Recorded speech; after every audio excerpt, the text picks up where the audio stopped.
All right. Hello again, adventurers, and welcome to another exciting episode of Daily December 2021. This is day, what is it, 19. William S.R.D. mentioned in the video that he talked about me being a small YouTuber, which I 100% am. He mentioned that something he thought would be really, really fun to watch is more what he called, I think he called them one-sided arguments or something like that. Basically, I have these a couple videos where Matt Colville will just make a bad take. And I will argue with Matt Colville without him having any knowledge of the argument whatsoever. So it's a very one-sided argument because I'm the only one arguing.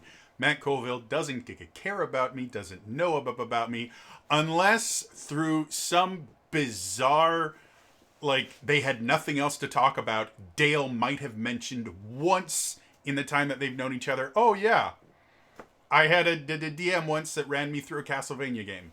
That would be the only way Matt would know anything about me, and I'm perfectly fine with that.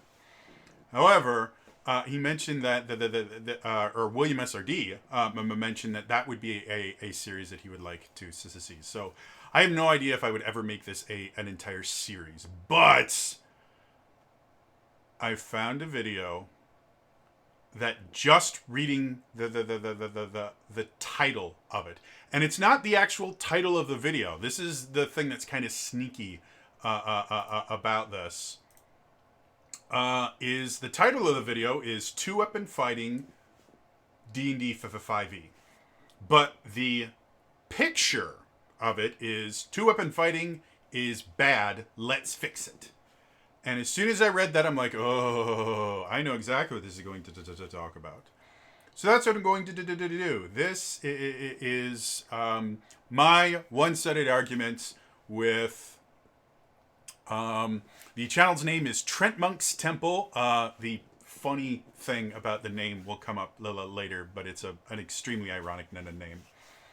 Channel name is Treantmonk's Temple. The video, which I will have linked in the description, despite the fact that it doesn't need it because it's a bad video and a bad take, is called Two Weapon Fighting D&D 5e. And it is based on the premise that in D&D 5th edition, two weapon fighting is just bad. There's nothing else about it. Two weapon fighting will always do less damage than two-handed fighting, and therefore it is bad. Well, it's all based on the premise, and I will almost guarantee, I have not looked through the rest of the Treantmonk's Temple stuff, but I've seen these exact arguments. Like this is not a new argument. It is not a new idea. This particular argument has been around since D&D 5th edition launched. And actually, it was an argument during the tail end of the D&D Next, before it became 5e. And it's always done by 3e purists. For those of you who don't know what I mean by that term, a 3e purist is someone that believes that 3rd edition D&D was not only the best edition of D&D, but there's nothing wrong with 3rd edition D&D, or the few things that it got wrong are relatively minor. And with a few minor changes, like Pathfinder, it becomes the perfect tabletop RPG system. And the reason I believe that this person is one of those 3e purists, or someone in a similar mindset, is, and I brought this up before, Chris Perkins was I think it was Chris Perkins. I'm not 100% certain, but I'm going to say it's Chris Perkins because that's what's stuck in my mind. Feel free to correct me in the comments down below.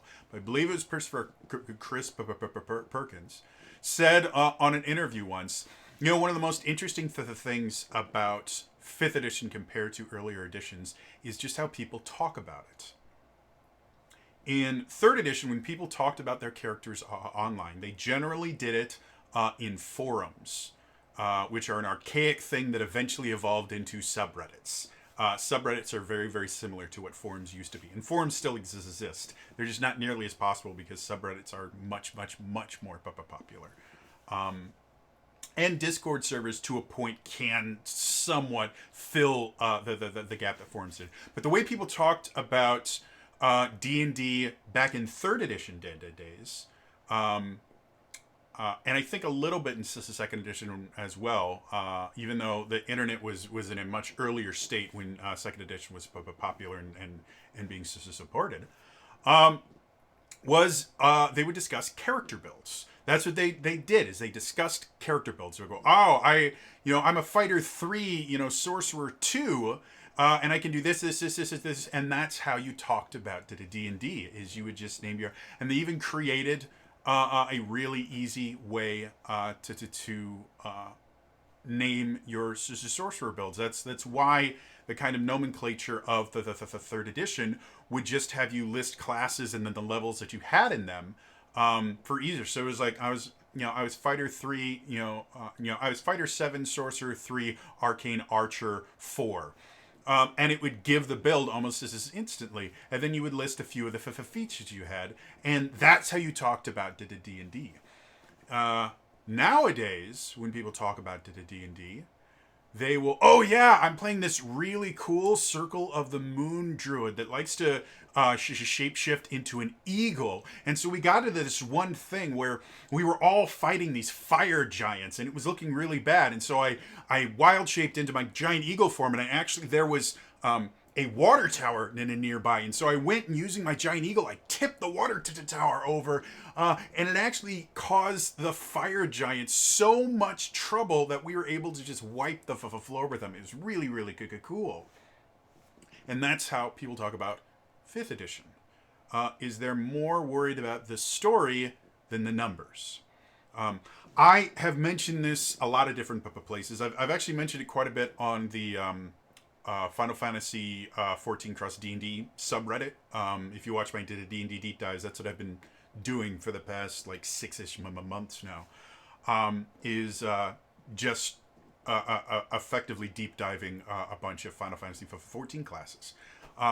And one of the things that comes up all the time with, again, I call them 3E purists, are really just people that are still in that 3rd edition mindset, is they will compare every single class or subclass based on the amount of damage it can do.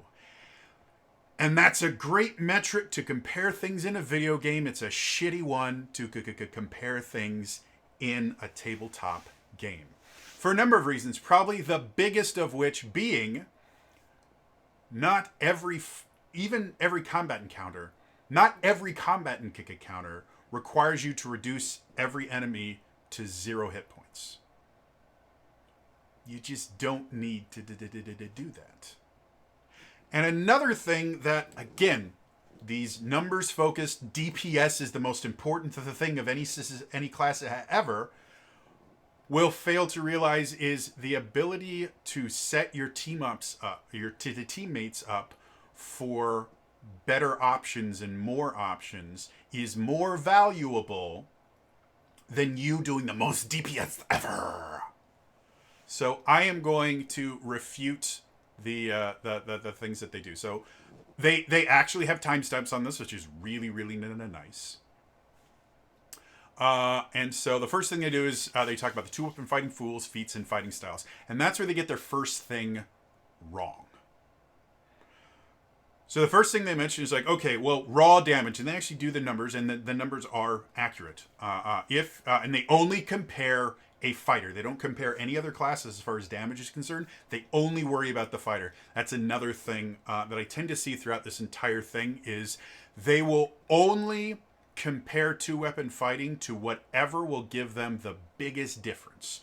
So when they're talking about DPS, they only talk about the fighter. Later on, they will talk about different things that you can do with your bonus action. They will compare it to literally everything, including classes that can't really 2-weapon fight based on how the class is built. But they will list every single bonus action ability in the game to say, well, this is what you're doing when you can't do that. Most of the classes that use those abilities would never two-weapon fight. They mention that, well, rogues can technically two-weapon fight. No, they can't. Rogues are not built to two-weapon fight. You have to give up one of the defining features of the rogue to two-weapon fight. There is a specific subclass that the entirety of the design is built around the idea of a two-weapon fighting rogue because they can't two-weapon fight. They're not built for it. They're not designed for it. Rogues are not two-weapon fighters. And that was their argument. Well, rogues can do it. And again, that is entirely based on what makes the biggest numbers. Now, again, when I do funny voices and faces and things like that, this is not me imitating the person saying anything. This is not attack on the person themselves.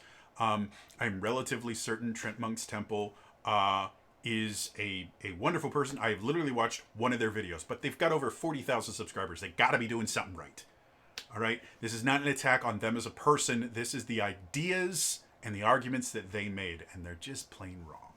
So that's the first thing they do is they compare it to a fighter that uses a greatsword is the one that they could compare it to, which is not the greatest thing because most two-weapon fighters don't use the greatsword. They use a great axe because you technically have a better chance to do more damage with a great axe because of the spread. Using 2d6 versus 1d12, you have a better chance to just do more damage in general. 2d6 will let you do more average damage. 1d12 will give you a wider spread, but you will get higher damage numbers more often, significantly more often than you will with a 2d6. So that being said, they compare it to a great sword wielding fighter and a two-weapon fighter. And you go, well, the great sword fighter is always going to be doing better. And then when you bring great weapon fighter in, great weapon fighter is the min-maxer's wet dream. It always has been. It always will be. The great weapon fighter wet dream is, and they really only care about one thing about the great weapon fighter feat, which is they can take a -5 to their attack roll to add +10 to their damage. And when fighters get multiple attacks and they get up to 11th level and they get 3 attacks, or if they go to the 20th level and 4 attacks, if they hit all 4 times, which by 20th level, you're not missing a ton. Even with the -5, there's a ton of different things that you can do to make sure you're hitting almost every time. That's an additional 40 damage per turn. 10 damage, 4 attacks, of a 40 damage. So yes, raw damage-wise, from just feats and mundane weapons, yes, two-weapon fighting will do more damage than two-weapon or two-handed fighting will do more damage than two-weapon fighting. That is a fact. And they also mention that online, everybody says two-weapon fighting is worthless. Yes, because you're going to forums and you're going to subreddits that are run by 3E purists who are only caring about DPS. So yes, you're 100% right in the idea that other people think it's bad too. They don't understand how D&D 5e works. I've said this many times. Action economy is the most important thing in D&D 5th edition. It is the thing that balances combat encounters. Combat encounters, whichever side has more actions they can do, is going to have an advantage. Always. That's just how 5th edition works. Now he mentions there's all these different things you can do with your bonus action. The majority of characters will not have access to almost any of them. Especially if you're talking about fighters. Fighters do not have, in the class itself, they do not have a bonus action ability other than Second Wind. And he brings that up. He's like, well, if you Second Wind, then you can't use your other weapon. That means it's totally worthless. No, Second Wind is a one and done ability when you get it. At best, and I have to look this up before I say the wrong thing. Yeah, Second Wind is always just a one and done ability. It's a shorter long rest one and done, but it's a one and done ability. So In combat, most combats, like I said, last anywhere between 4 to 6 rounds. A general adventuring day, especially if you're going with like 3rd edition style adventures, which are dungeon delves and things like that, you will generally have anywhere between about 3 to 8 combats in a single day. Dungeon delve style things, you're going to be moving a little bit more towards the 8 number, and your combats themselves are going to be a little bit closer to the 3 to 4 rounds as opposed to 6 rounds in combat, because they're smaller, but there's just more of them. So if we do 4 times, let's use in the middle, 4 times 4, that is 16. You get 16 turns, maybe 2 of those, because you might get 1 short rest in there sometime. 2 of 16, you might use your second wind. Now, if you have someone else in your party, which this never takes into account that there are other people in a D&D game. Nope. All these are based entirely on what can you personally do, only you. Forget that you have a team at all. You are just you. You are alone on the battlefield, and you will destroy everything with your big greatsword. If you have anyone else on your team that can heal in any way, shape, or form, which there's a lot of different classes that get access to healing abilities, including the monk, which we will get back to their thoughts on monks and why I have an instant dislike of them. You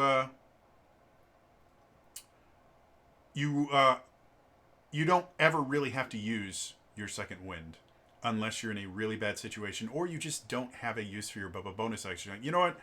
It makes sense. I'm going to second wind here because I really don't have a good use for my bonus action right now. I'll use it, and then I don't have to worry about someone else using one of their actions to heal me. The higher level you go, the less you're going to use second wind, to be blunt. It's just not something that I see a lot of fighters using a ton. Again, they do use it, but it's a one and done ability. So it's not something, and again, I've mentioned this before, one and done abilities are the least used abilities in 5th edition. Not because they're not useful or even that they're intended to be used that limitedly. It's the idea that people get the elixir paradox in their brain. This is something I can only use once. So if I use it now, what happens if I need it later? And so people just never use them. Now, second wind isn't quite as valuable as that, so people use second wind a little bit more than others, but it's still a one and done ability. They just don't use it much. So saying that, well, a fighter could use second wind and then it can't for one turn. It can't use its that. And then they also make mention, they do mention a ranger using it because that's where we get the fantasy of the dual wielding fighter in the D&D is the idea of Drizzt and his dual scimitars, and he gets to go in with Guinevere.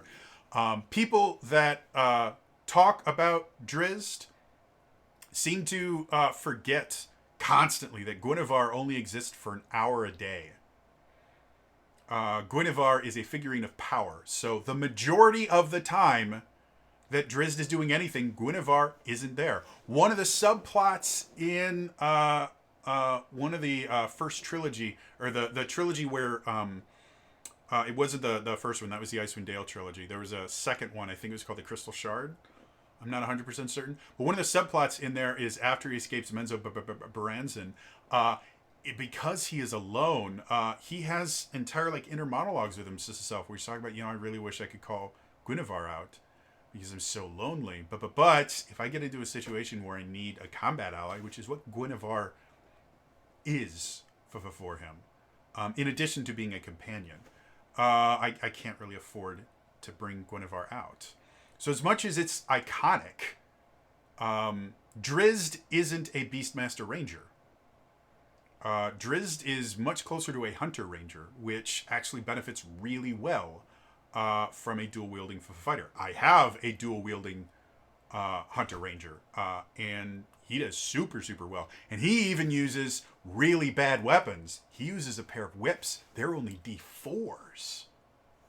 and yet I actually can out damage half of my half of the people that were built for damage, just because I know how to use the character well.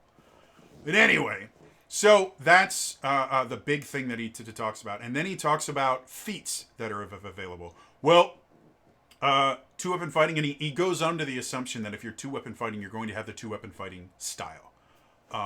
Which, to be blunt, is kind of a necessary thing. Doing two-weapon fighting without the two-weapon fighting style, which all it does is it allows you on your offhand weapon. I don't know why I always use my right hand for my offhand attacks. I'm right-handed, so my offhand should be left, but I don't know why. Maybe it's because it's on the right side of my character sheet. I don't know. But anyway, on your offhand attacks, with the two-weapon fighting style, you get to add your damage modifier. Without it, you just do weapon damage. So it is a big deal.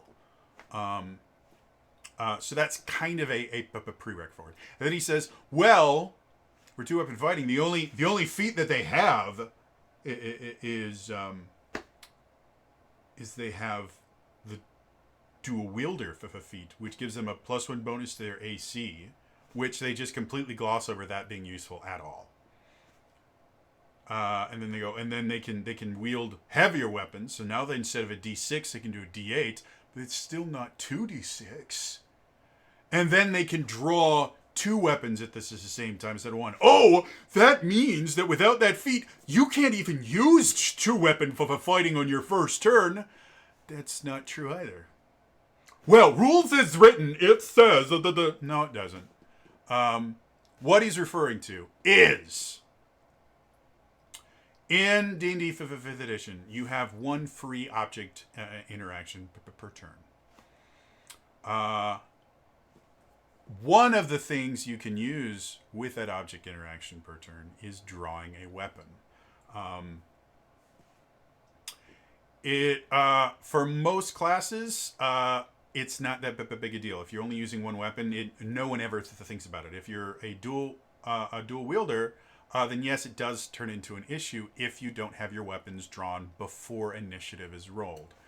However, all you have to do is draw your weapons before initiative is rolled. Super easy.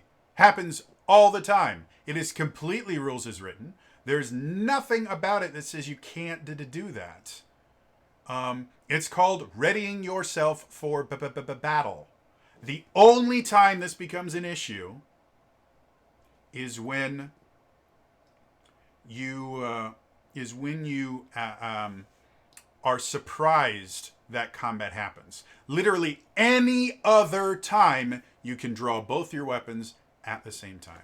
And he does make mention that there are certain things, like if you're a hunter or a ranger, your first round will probably be using your bonus action to cast Hunter's Mark. Well, wait a minute, that means two-weapon fighting is useless. No, it means on your first round, you're going to Hunter's Mark something. And then on every subsequent round, instead of getting 1d6 extra damage on your attack, you get an additional 2d6 damage from your offhand. Because now Hunter's Mark is proccing every time you hit. And we're going to talk about all the other things that make just one additional attack massively useful. But we'll get back to that. So he says, okay, so that's the only thing that they have. Yeah, there's the damage type, but those don't really help two-weapon fighters. Wrong again. Let's look at some of my favorite feats. I think these feats add so much to the game. I'm kind of upset that it took them until Tasha's to put them in, because they really change how you play the game. There are 3 damage type feats: Crusher, Piercer, Slicer. They're based on the 3 different types of damage that weapons can do: crushing, or bludgeoning, slashing, piercing. The Crusher feat. Now, all of these are feats that, in addition to giving you some stuff, they give you a bonus to an ability score, a +1. Like Crusher at Strength or Constitution, you get to add 1 to. So Treantmonk calls this a half feat. I've never heard that term before, but it makes perfect sense. So it's possible that I just haven't been frequenting places that use that particular term, but it makes perfect sense. Crusher is a half feat. So in my mind, that means that Crusher is a feat where you get to improve an ability score and you get some extra stuff. So understand that Crusher's not supposed to be as powerful as something like Great Weapon Fighter or Dual Wielder or anything like that, because it's a half feat, not a whole feat. So what you can do, you increase your strength or con once per turn, and this is the only thing he focuses on, because this can't be used with 2-weapon fighting, because you only do it once per turn. Once per turn, when you hit a creature with an attack that deals bludgeoning damage, you can move it 5 feet to an unoccupied space, provided the target is no more than one size larger than you. Okay. So that's the only thing that it does, right? That's all it does. No. We're just going to ignore the second half because that's not really useful for anyone, right? The second part, when you score a critical hit that deals bludgeoning damage to a creature, attack rolls against that creature are made with advantage until the start of your next turn. That is a huge deal. Again, action economy in 5th edition is the big deciding factor about which side has the advantage in combat. Whoever gets more actions. Advantage means your actions are going to hit more often. Always. Advantage mechanically adds about a plus 3.5 if you actually look statistically wise. It's like getting a plus 3.5. The highest magic item you can get in the game is a plus 3 of anything. So this is better than any magic item ever, and this can happen as many times as you want and to as many creatures as you want. But it only matters when you do a critical hit. You know, that's only a 5% chance. Yeah, 5% chance per attack roll. So if you have one additional attack roll every single round of combat, that 5% adds up really, really quick. Every single damage feat has a once per turn and a critical hit thing. If we go down to I think Piercer is next. Yes, we go down to Piercer. Once per turn. Again, this is the thing that 2-weapon fighters can't use. I don't know why he just turned into Alex Jones. The 2-weapon fighting is turning warriors into barbarians. It's going to kill the world. Once per turn, when you hit a creature with an attack that deals piercing damage, you can reroll one of the attack's damage dice, and you must use the new roll. That is specifically just numbers manipulation is what it is. It just means that on average you're going to be doing more damage with piercing weapons for the most part. But it's useful. It's only once per turn, but you get to choose which one of it is. And again, when you have one additional attack every single round, well then you're going to get more opportunities where that's actually useful. And then the other one, when you score a critical hit that deals piercing damage to a creature, you can roll one additional damage die, returning the extra piercing damage that the target takes. That means with Piercer, it's actually better to be dual wielding than to be wielding a single weapon that does 2d6. Because for 2d6, this is why barbarians in general don't use greatswords, they use great axes, because they get chances to add additional weapons or damage dice. And if it's 2d6, you only add one d6. But if it's 1d12, you add an additional d12. So the great sword versus the short sword, or rapier, if you use the dual wielder feat, because apparently every single time they talk about the great sword wielder, they always have the great weapon master feat, but only half the time does the dual wielder ever have the dual wielder feat. But so rapiers, you're adding an additional d8 versus a d6 when you do that. And again, critical hits are only 5% of the time, 1 in 20. But when you get an additional attack every single turn, that adds up. A dual weapon fighter will always have more critical hits than a 2-weapon fighter or a 2-handed fighter. Always. Great weapon fighter. Let's call it great weapon fighter because that makes more sense and it's easier to say. So the critical aspect for all of these damage types is significantly better for the dual wielder versus the great weapon. Finally, slasher. Once per turn. Again, I can't use that because it's Once per turn, when you hit a creature with an attack that deals slashing damage, you can reduce the speed of the target by 10 feet until the start of your next turn. Well, that's useless. Reducing speed? God, that's not worth anything because I'm already next to them. So reducing their speed, they're already next to me. That doesn't matter. It's not like there's anyone else on the battlefield. No. Okay, but when you score a critical hit that deals slashing damage to a creature, you grievously wound it. Till the start of your next turn, the target is disadvantaged in all its attack rolls. Again, this is action economy manipulation. This is making their chance to use their actions effectively less, or, with the Crusher feat, making your team get a chance to use their attacks more. And that's not even talking about things like rogues get their sneak attack if they have advantage on the attack. Crusher can translate into a sneak attack that couldn't happen. Another interesting thing that a lot of people forget about rogues, if they have disadvantage on the attack, for whatever reason, they cannot sneak attack. And that's how rogues do their damage. That's why dual-wielding rogues really aren't a thing, because there's always something better they can do with their bonus action than trying another stab for another possibly d6 of damage. It just doesn't do that. They don't get access to the two-weapon fighting style. Unless they are the swashbuckler, I think, gets that. It's not something that's useful to them. So they need to get their sneak attack every single turn. Crusher can mean that they're going to get that sneak attack. Because if they have disadvantage, but they have advantage on the attack, well, then they cancel out, and that means they can get a sneak attack when normally they couldn't. That's a really big deal. Now, there may be an argument, well, they can always get, advantage, but, they can just hide and then they automatically get advantage. I've talked about the Peekaboo Rogue in a previous video. It's not rules as written. It's not rules as intended. Rogues are not meant to be able to always get advantage on every single attack by just using their bonus action. If they had, they would have just said, you can use your bonus action to give you advantage on the attack instead of doing the stupid hide mechanic. So, no, that's not a thing. So, the three things that he claimed, oh no, they're horrible and they don't help the two-weapon fighter at all, actually benefit greatly from two-weapon fighting, because two-weapon fighters get more critical hits than great weapon fighters.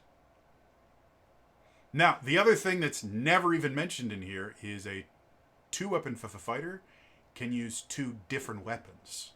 So they could use a longsword and a rapier. Or they could use a warhammer and a warpick.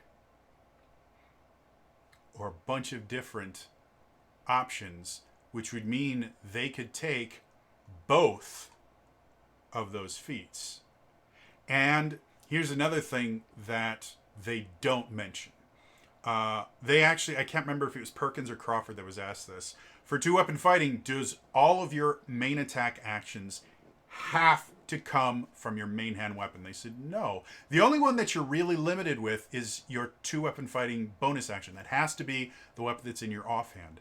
But for your attack action, you can attack with either weapon. So, for those once per turn things, once you get one of them, you can start using the other weapon and get both of them per turn. So that means you have to get an extra feat. That's what fighters are made for. Fighters get more feats than any other class. It's not a fighting feature because they don't get it until 4th level, but it is a unique thing to fighters and has been since the beginning. That's what makes fighters so customizable, because you can get all these different feats. So their first thing of, they don't have feats that are good. No, every single one of the Tasha's damage feats are better for two-weapon fighters than they are for a great weapon fighter. Every single one of them. The great weapon fighter's only advantage is it can do more damage. That's it. And again, D&D, not every combat encounter needs you to do the most damage. You can win tons of combat encounters without killing a single creature by reducing its hit points to 0. There are so many other ways you can win a combat encounter when the only thing you focus on is DPS. We gotta do the biggest numbers because the numbers go high, and then the clicky rocks, they make the numbers bigger. It's just a bad way to view a tabletop RPG. It's a great way to look at a video game. D&D ain't a video game. They have D&D video games. A lot of them are based on 3rd edition because 3rd edition was a video game. No, you're not allowed to say that. 3rd edition was a video game. He tried to make rules for everything because that's how video games will work. And it translated to video games so well. If you've ever played any of the 3rd edition video games, they're great. Temple of Elemental Evil is brilliant. It is by far one of the greatest D&D games ever. There's so much you can do with it. They have a mod for it that turns it into a completely different game. I think it turns it into Keep on the Borderlands. Like, it's just so good. All right, so that was their big thing in their two-weapon fighting rules, feats, and fighting styles. So that's what they talked about, is that Great Weapon Fighter is so much better than Dual Wielder, ignoring the fact that a +1 to your armor class is actually a big deal because, again, the spread of numbers for armor class are significantly smaller in D&D 5th edition than any other edition of D&D ever, especially 4th edition, because the numbers were nuts in there. I love 4th edition, but the numbers were nuts, man. So that already, and this is literally, that part starts 3 minutes into the video and is done 7 minutes into the video. The first 7 minutes of an almost 30-minute video, he has already said something false. Simply because they aren't thinking about anything other than raw damage numbers, which is a poor way to view a tabletop RPG. Now, he says, comparing two-weapon fighting to other styles. I'm trying to remember what this one was particularly about. I think it was mostly, again, I've watched this once and it really, really upset me. Just with how inaccurate it was. And again, this idea that DPS is the most important thing that you bring to a table, especially as a fighter, is totally wrong. I do remember, it might have been in this section, or it might have been, comparing feat options might have been it as well. I do remember him bringing up things like, and that's not even talking about subclasses for the fighter. Again, we're only talking about the fighter here. So he's like, subclass of the fighter, there's nothing really helps that. Okay, well, let's talk about the options for fighters. Arcane Archer. Arcane Archer is meant to be a ranged fighter. You're not going to use Great Weapon Fighting or two-weapon fighting. You're going to use Sharpshooter, which is ranged Great Weapon Fighting and is super, super... It's not broken, it's just annoying. I like to call it broken, but it's not. So you can ignore Arcane Archer. Battlemaster. The majority of maneuvers you get proc on a hit with your weapon. When you get more attacks, you can use more maneuvers. So Battlemaster, if you build it the right way, is actually better for a two-weapon fighter than it is for a great weapon fighter. Battlemaster actually doesn't do well with great weapon fighting. Okay, well that's just one. Let's ignore the Battlemaster. It's easily made for two-weapon fighting. The Cavalier. Cavalier is for mounted. You don't use two weapons mounted. Oh, that's just not a thing. Unwavering Mark. What's Unwavering Mark? When you hit a creature with a melee weapon attack, you can mark the creature until the end of your next turn. This effect ends early if you're incapacitated or you die, or someone else marks the creature. While it's within 5 feet of you, a creature marked by you has disadvantage on any attack roll doesn't target you. In addition, if a creature marked by you deals damage to anyone other than you, you can make a special melee weapon attack against the marked creature as a bonus action on your next turn. You have advantage on the attack roll, and if it hits, the attack's weapon deals extra damage to target equal to half your fighter level. Regardless of the number of creatures you mark, you make this special attack a number of times equal to your strength modifier minus 1. You regain all expended use of it when you finish a long rest. Wait a minute. If I get an additional attack every round, does that mean I can mark extra creatures? Yeah. So Unwavering Mark actually benefits from an additional attack. Now, there is a slight trade-off with the idea that you have to use your bonus action for that special attack, but that only happens if they make an attack, if they do damage. Which again, there's a difference between making an attack and doing damage. So Unwavering Mark is especially useful against spellcasters, because you get within 5 feet of you. You mark them, and then they cast an area spell. You are now going to get to do extra damage. So you're technically trading, but it means that you can do this to multiple creatures. You can mark more creatures. So that's actually really useful for someone that gets extra attacks. And that also means the disadvantage on attack rolls that don't target you is only when you're within 5 feet. However, if a creature marked by you deals damage to anyone other than you, that happens to anyone. So you can go around, go bop, bop, run around, bop, bop, bop as many creatures as you want, and you only need to stick next to the one that you're worried is going to make an attack roll against someone. The rest of them, just wait for one of them to do damage, and you can go over there and bop. Another thing that they completely miss is the huge balancing factor of spellcasting in 5th edition, which is concentration. The amount of additional damage that they get from their Great Weapon Fighter and all this other stuff is not enough that it's going to make a massive difference as far as the DC for for the save. Again, the DC doesn't change until you get over 20, and even with Great Weapon Fighting, your normal damage for a single attack is going to be in the teens, unless you Great Weapon Fight, and then it goes into the 20s, but it's the low 20s. So you're only adding a +1 or a +2 to the saving throw, but getting an additional attack every time you take damage, you have to make a concentration check when you're concentrating on the spell. Those are the most powerful spells. A 2-weapon fighter can force them to make more concentration checks, and a 2-weapon fighter with the Wizard Slayer feat can make them make more concentration checks at disadvantage, because that's what the Wizard Slayer feat gives you.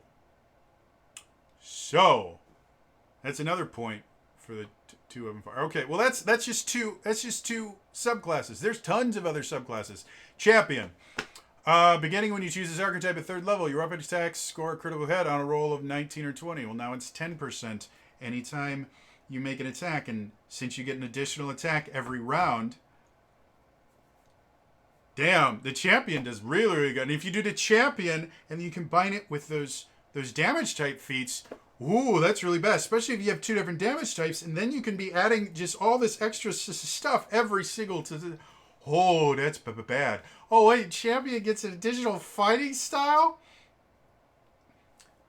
so they can get like the defense fighting style and 2-weapon fighting. Oh, that's bad. And superior critical 18 to 20. Oh, that's a lot. That's a whole lot. And yeah, all of that is weighted heavily towards a 2-weapon fighter. Well, let's ignore that. Let's just ignore the fact that I was totally wrong about that, and let's move on to my next point. The comparing feat options. They bring up what was it called? Polearm Master. Polearm Master isn't used. To be blunt, it just isn't used. There's a very specific build that uses Polearm Master, and it requires taking Polearm Master and the Sentinel feat. Because what happens is Polearm Master allows you to make an opportunity attack when they enter your range, as opposed to leaving it. And Sentinel means that when you make an opportunity attack, their speed goes to 0 if you hit them. And so it was a really, really popular thing the first year or 2 of the D&D Adventures League, is you'd have all of these polearm fighters. And he says, well, that gives you the ability to use use your bonus action for an attack anyway. So that completely takes away the point of 2-weapon fighting, because now you can 2-weapon fight without 2-weapon fighting. Well, except for the fact that Polearm Master only does a D4. And yeah, I have to look up Polearm Master before I say it's 100% because I might be misremembering it, and I don't want to create a straw man.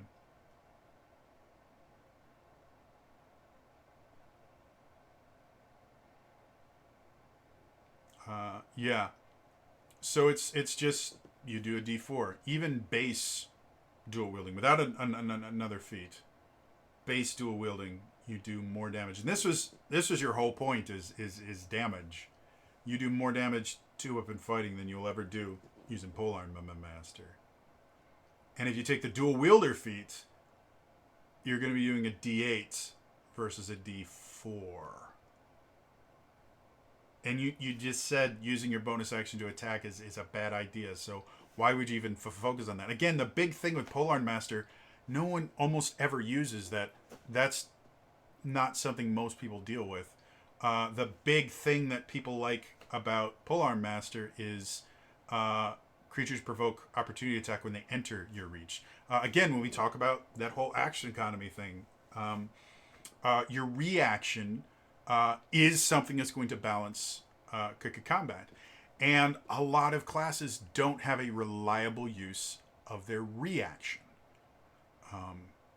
So Polearm Master gives you a really reliable use of that. All you have to do is make sure that when you end your turn, at least one enemy that you think is going to be coming near you is outside of your attack range, and then you get an extra attack. That's the real benefit of Polearm Master.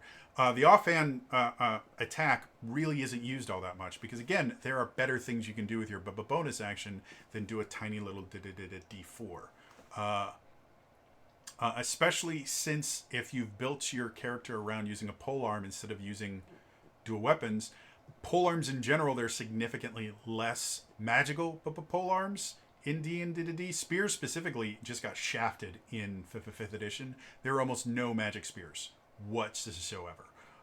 Magic glaives and things like that, they just don't really exist compared to the number of Flame Tongue blades, Icebrand blades, Dragon Slayer blades.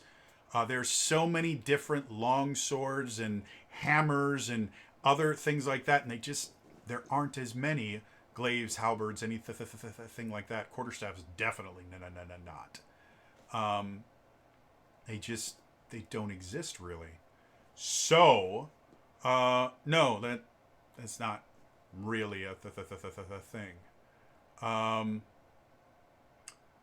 then they go to giving up your bonus action, and they list all the different bonus action abilities that exist in D&D. Most classes won't benefit from dual weapon fighting. If you don't have two weapon fighting as a fighting style, you're not going to benefit from it. You're just not. Classes that have access to the two weapon fighting style.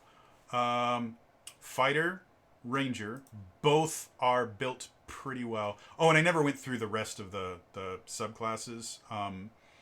Suffice it to say, of the remaining subclasses of the fighter, about, I don't know, maybe 2 or 3 more actually benefit really greatly from two weapon fighting. The rest, things like the Echo Knight has bonus action issues and stuff like that that aren't going to be as beneficial to weapon fighting. Not every single fighter subclass is going to be built perfectly for two weapon fighting, but there are enough that you can build a really powerful two weapon fighter without too much difficulty. So going back to every single bonus action, and this is where I lost a lot of respect for Treantmonks, because he mentions the monks and the exact phrase he uses, or the tons of other crappy monk bonus actions.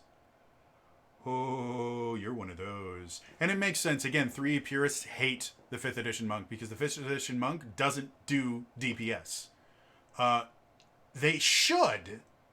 They get more attacks than any other class other than the fighter, and only a 20th level fighter gets more attacks than a monk. So they get more attacks. They should be able to do more damage than any other class. They're not built for damage. They never have been. The monk is a control-based class. It's meant to control the action economy. That is the entirety of what the monk does. It is built into the class right from level 1.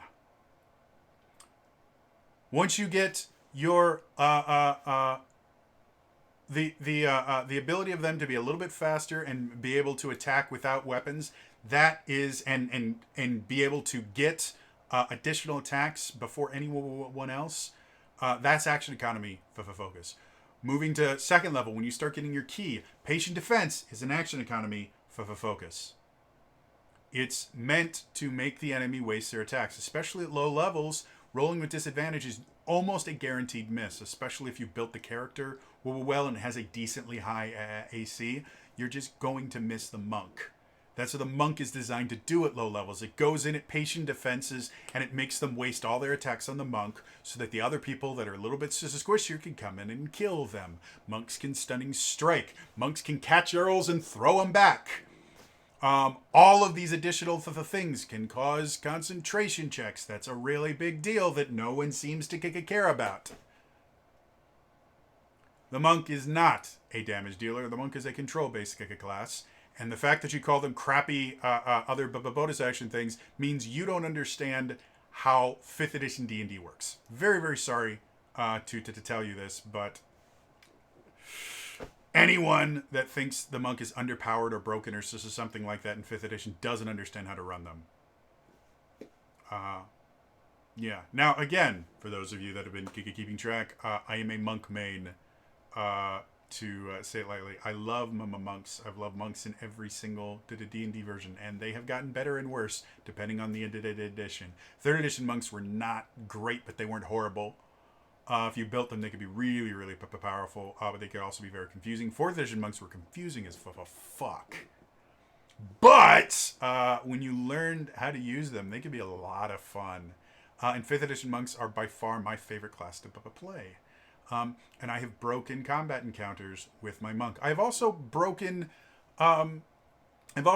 social encounters with my monk. I have broken sneaking encounter. Like every single pillar of 5th edition D&D, my monk has excelled. Which I can't say as much for the fighters in my party, whether they were great weapon fighters or not. And again, this is only comparing fighters. We're not talking about barbarians. We're not talking about rangers, which rangers have a whole different thing that we can talk about a little later. So yeah, they list every single thing a bonus action could do, despite the fact that the majority of the classes that use these bonus actions and the subclasses that use these bonus actions are not built to be two-weapon fighters. That's kind of like saying, well, fighters are stupid because wizards can use magic. When you can use your action to make 4 measly attacks at level 20 or cast a wish spell, fighters are massively underpowered. Wizards are always the way to go. They can do more damage. That's the same basic comparison you're making here. There's no way for a fighter to do the same amount of damage as a wizard with a single action. Doesn't happen. Even with action surge, never gonna happen. That's why we don't compare things by just DPS, okay? So, goes into every bonus action ever. It's dumb. And then he goes, why two-weapon fighting is bad. No bonus action for an immense list of options. We've already talked about that's bullpucky. Less damage with the weapon we use. That's actually a good point. Less opportunity to take advantage of feats. Nope, we've already talked about there's tons of feats that apply much better. That's wrong. Less benefit from extra attack. Yeah, that's right. Less damage on an opportunity attack. Yes, but opportunity attacks are so insanely rare in 5th edition D&D, you really have to set them up. Opportunity attacks just aren't really a thing. At least not for players. Enemies take them all the time. But everything I see, you just don't do opportunity attacks much. Again, unless you're a polearm master, then you do them. Less benefit from a magic weapon. This is the other thing that he kept saying. It's like, well, it requires you to have 2 times as many magic weapons. Well, that's the thing. See, magic weapons are supposed to be rare in 5th edition. They're supposed to be hard to find. They're not. I've never seen a single, other than the games that I run myself, because I build custom magic weapons for my players, so I don't generally tend to hand out a bunch of generic magic weapons or items or things like that. I build my own, and I build them based on the characters that they're playing, so they can have a personalized weapon. I like doing that. That's not something everyone does. Magic weapons aren't that hard to come by in 5th edition. They're supposed to be. They're not. And with each additional book that they put out, they become easier and easier to get. So the idea is that, well, you have to have 2 times as many magic weapons. Well, it always works. That also works the other way. Yes, a single magic weapon, that's not going to be much. But let's look at a magic weapon here real quick. I'm actually gonna go and open up the DMG, which is where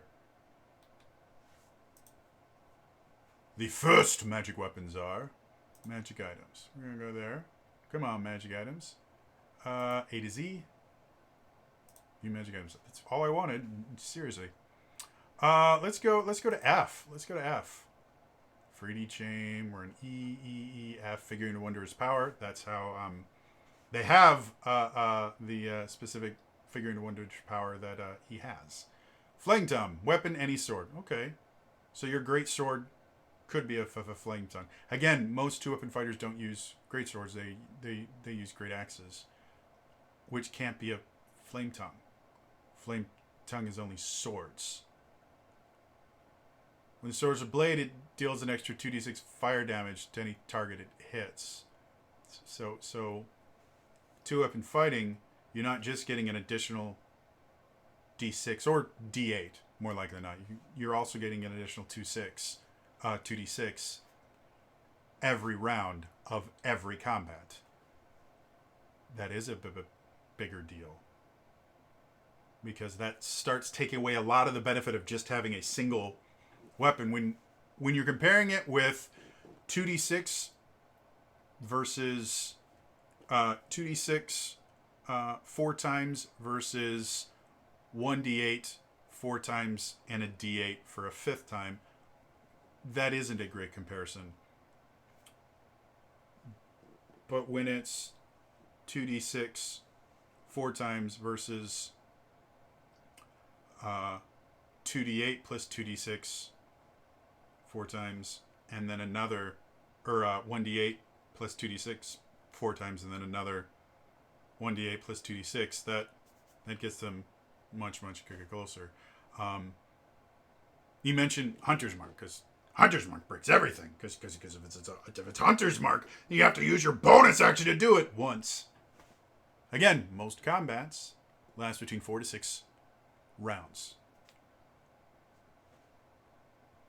If you're facing multiple creatures, yes, using your bonus action every turn to switch it to a new target is a bad way to use Hunter's Mark. And if you play a hunter, you know this. What you should be doing is you find the creature that you're going to be able to attack the most. You Hunter's Mark them, and then for 2 or 3 turns, you're getting your bonus action with additional damage. And then if you also have a Flame Tongue, or we can go to Ice Brand. Ice Brand is another really common why is this so hard? Iron, Instrument. Is Ice Brand not in here? I hate this. Game rules. Magic items. I'm not nearly as organized as I would like it to be. Ice Brand. Ice Brand isn't a thing. What is it called then? Ice. There are, I can't remember for the life of me. There's a cold weapon, whatever the fuck it's called. I can't remember, and my brain's leaving me right now.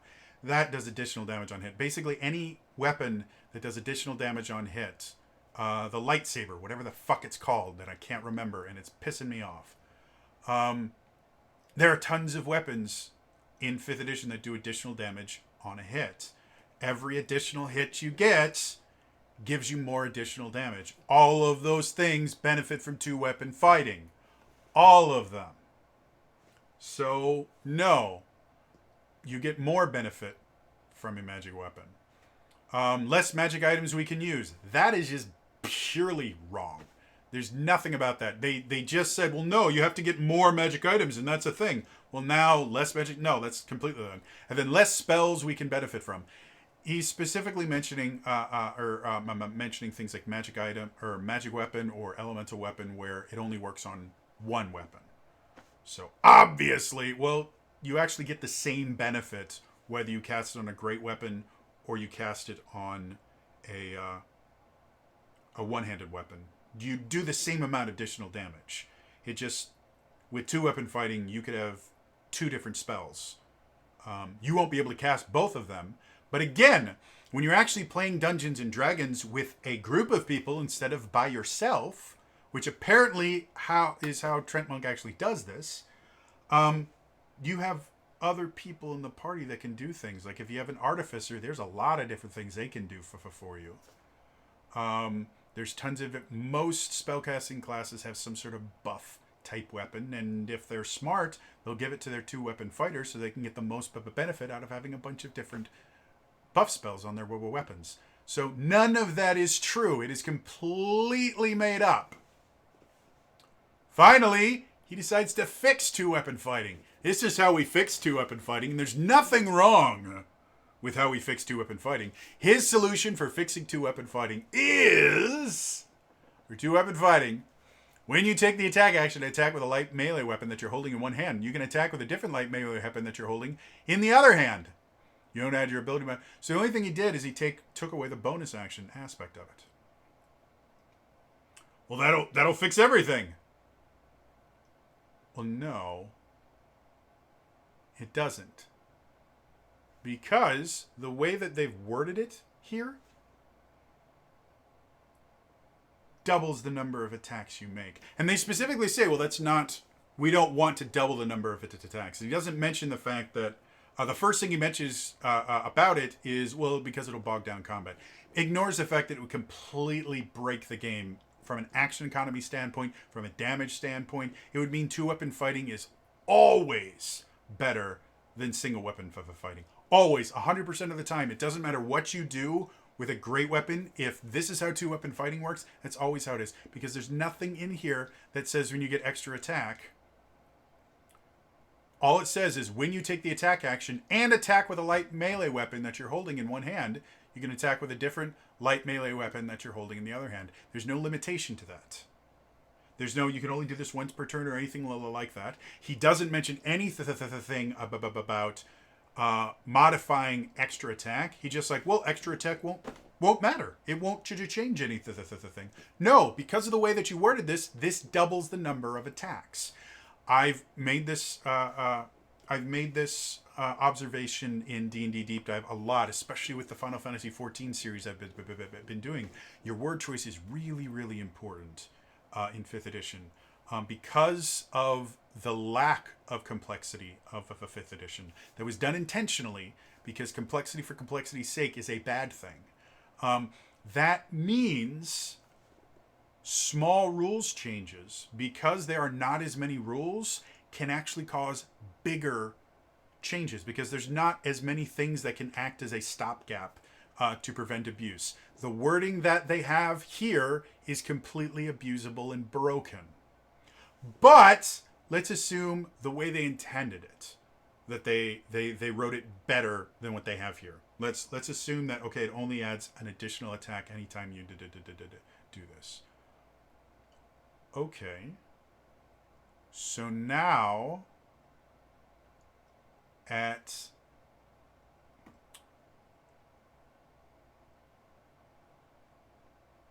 At 5th level, a 2-weapon fighter gets 3 attacks plus a bonus action,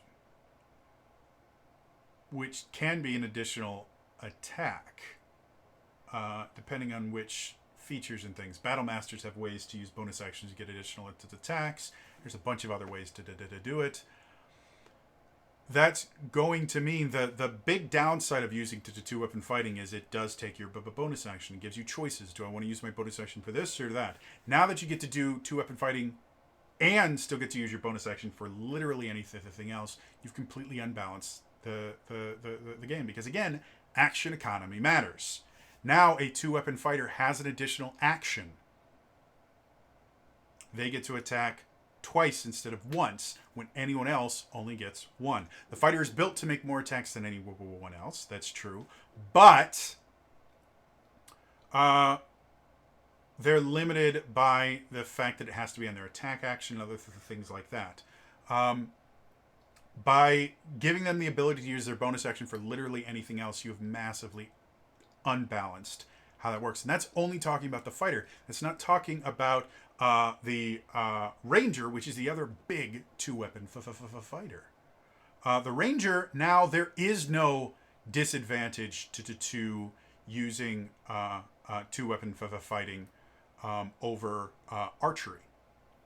2-weapon fighter rangers will always do more damage than bow rangers with this thing. Again, they have only talked about fighters because that was the comparison they decided to make.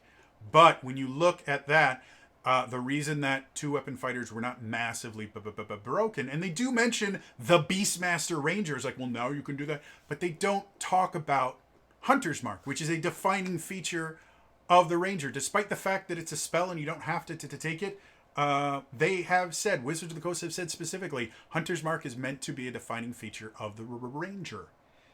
Now, a 2-weapon fighting Ranger will always do more damage than a bow ranger. Always, always, always, always, always, because they no longer have to worry about Hunter's Mark and then attack. Now they get all the attacks they want, plus they can Hunter's Mark every single turn.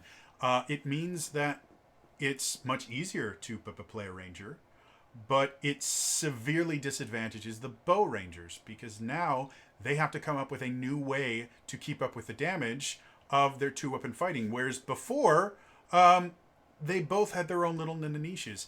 And the one thing I haven't brought up in this entire conversation is the fact that in 5th edition, you can spread out your attacks. You can move between attacks. With Great Weapon Fighter, yes, you can do more damage to a single target.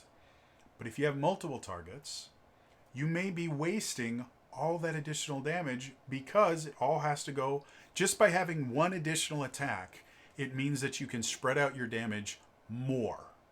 You can do more damage, especially if the enemy only has like 3 hit points left. Your Great Weapon Fighter plus 10 damage is not giving you any benefit whatsoever.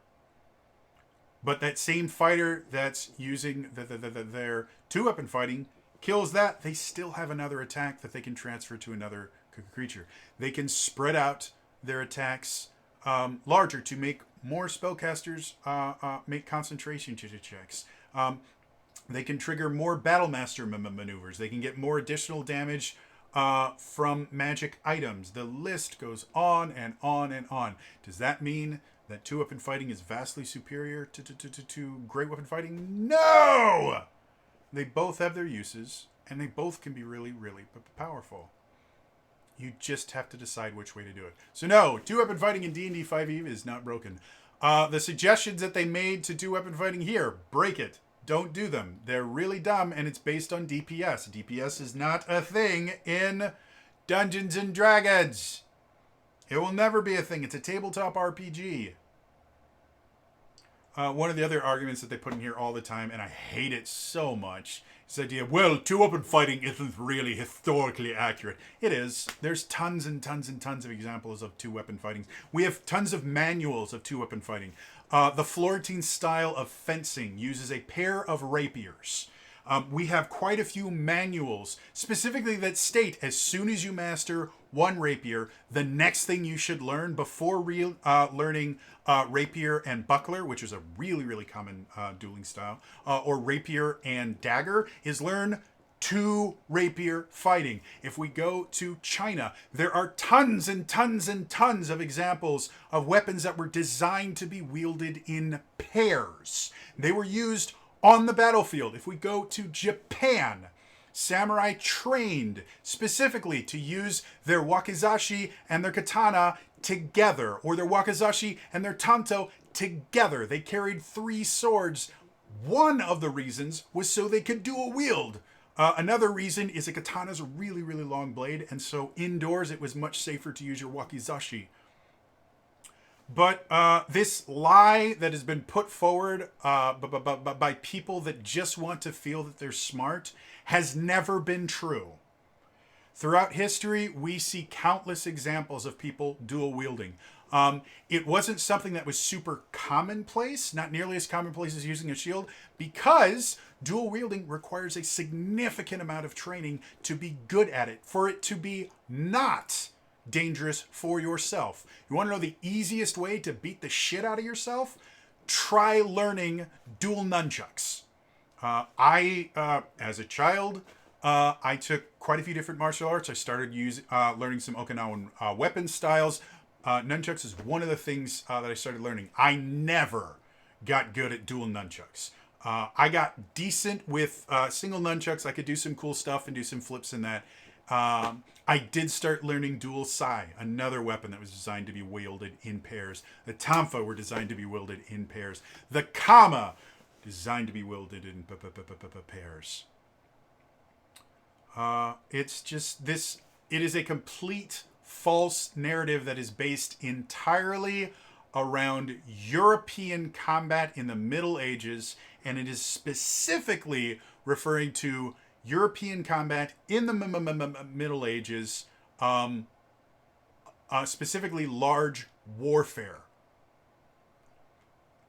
Duels was completely different. People dual wielded not really as often in the Middle Ages. Dual wielding became much more popular in the Renaissance. Like I said, the Florentine style of fencing was entirely based around using two rapiers. And the thing that they always mention is like, well, whenever you're dual wielding, one weapon is always meant to be your defensive one. No, the Florentine style specifically states that while, yes, you are defending with the other rapier, the way that the Florentine style works is you generally would fight like this. You'd have one down in a regular fighting stance. The other one would generally be up here.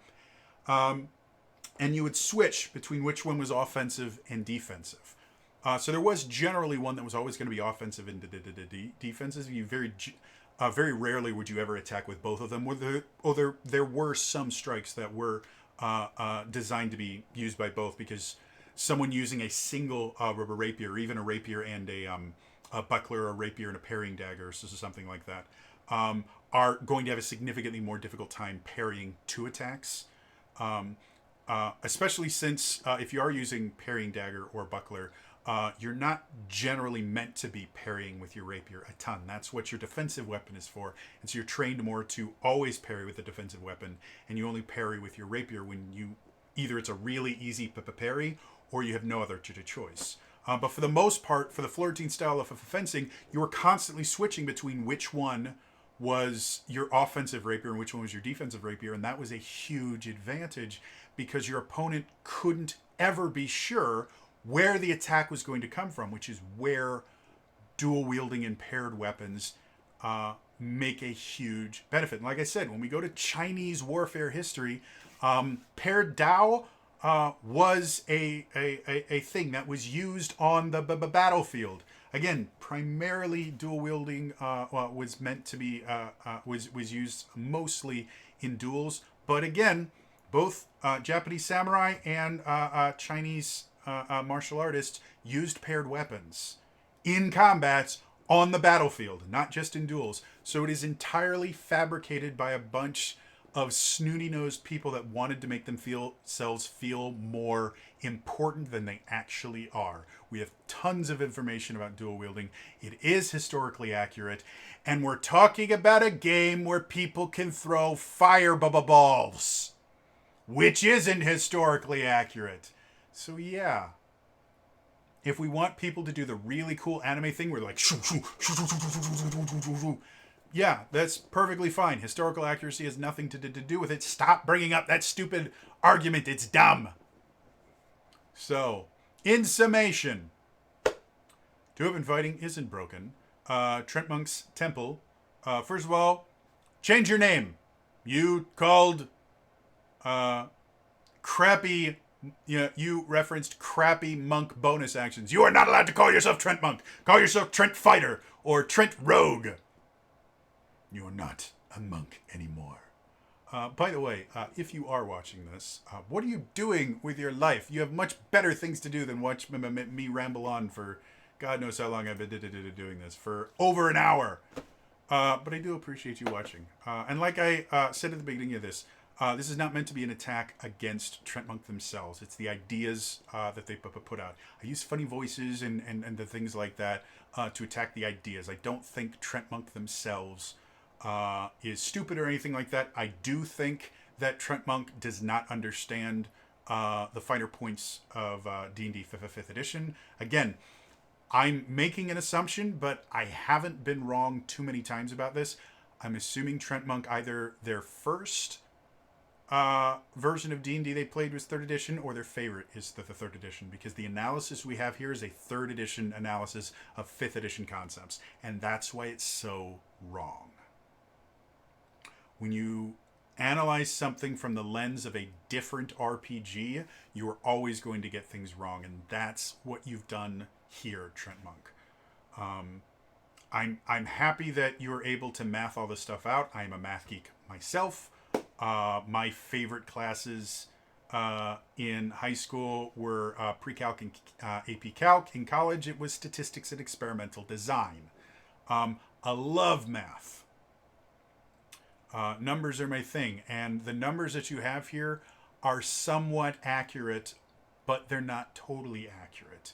You missed a lot of other things and seem to ignore instances that wouldn't support your chosen idea, which is fine when you are debating with someone, because it's up to your opponent to bring up the arguments that you don't, because they hurt your point. However, in a situation like your video where you are attempting to inform, the burden of the person informing everyone else when there is no one to rebuttal them is they do have to bring in all of the information, which is where these one-sided arguments come from. So, if anyone enjoyed this, like it, subscribe, all that bullshit. I normally don't do this on Daily Decembers, but if this turns into a thing, I don't know. Hope you guys enjoyed this. In the comments down below, feel free to let me know anything that I might have forgotten. Treantmonk, again, if you are watching this and you feel the need to interact with me in any way, shape, or form, again, I don't know why you would. You have much better things to do with your life. But if you do, I would welcome to hear your thoughts on this in the comments down below as well. I'd be more happy to, have a streamed conversation with you, a streamed debate with you, if that's what you want. I think it would be a lot of fun. Again, I'm one of them small YouTubers, but I would venture that of the people dealing with D&D 5e, I am one of the most knowledgeable, simply from years and years and years of doing the convention scene, of being an Adventures League local coordinator, and of designing my own stuff, and again, running games for years and years and years and years. So anyway, that's all for me today. I'll see you guys in the next time. All right? Bye-bye.